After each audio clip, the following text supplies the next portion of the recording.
እሽቲ ፋሚሊ በመጨረሻም ዋንጫ የምናነሳበት ቀን ደርሷል። ካራቦ ካፕ ፋይናል አርሰናል ከሲቲ የመጀመሪያው የዚህን ዓመት የሲዝኑን የመጀመሪያ ዋንጫችን የምናነሳው ዛሬ ነው። ማንን አስቀይመን? ወያላዋን በጣም ኃይለኛ ነኝ እያለች እየፎከረች ያለችውን ወያላ በማድሪድ ንዴትን ነው የምወጣባት ዛሬ ዋንጫ አንስቼ ማለት ነው። የት ምታቂውን ዋንጫ ነው አንቺ የምትበዩ? ይሄን ዋንጫ እኮ ከቻምፒየንስ ሊግ ቀጥሎ በጣም የጠረረብሽ ዋንጫ ነው። እኔ ግን እየቀለልኩበት የነበረው ዋንጫ ነው። በዛ ላይ በዚህ ዋንጫ በጣም ብዙ ጊዜ ሁለተኛ የወጣው ቲም አርሰናል ነው። በየርሽበት በየቶርናመንቱ አንቺ በቃ በሁለተኛነት ነው ሪከርድ የምትይዙ።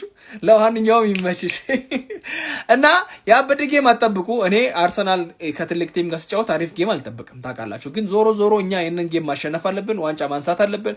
ፔፕ ጋርዲዮላ ነው። አርቴታ ፋይናል ደርሶ ተሸንፎ አያውቅም። ለምን ተጫውቶ አያውቅም። የዛሬ የመጀመሪያውን ፋይናል የራሱን ቲም ይዞ ይጫወታል፣ እሱንም ይሸነፋል። ለማንኛውም ያበደ ጌም እንጠብቃለን። ማንም እንዳይቀር ሲቲ አዲስ አበባ ያላቸው ሲቲ ደጋፊዎች በሙሉ የሚገርም ያበደ ጌም አድዋ ላይ ተዘጋጅቷል። አድዋ ሲኒማ ላይ ማለት ነው። ፒያሳ እንድትመጡ እንላለን። በጊዜ ከች በሉ። ፏፌሽ ያለ ሌላ ብዙ ፕሮግራሞችም አለን። ወያላን ገርፈን የመጀመሪያ ዋንጫችን ስናነሳ የነሱ ደግሞ የመጀመሪያ ህልማቸውን ስናጨናግፍ ማየት አልፈልግም እና በቃ እና የሚገርም ጌም እንጠብቃለን። ካሞ ሲቲዘንስ ማን ሲቲ መሆናችንን ዛሬ እናሳያቸዋለን። ይመቻችሁ።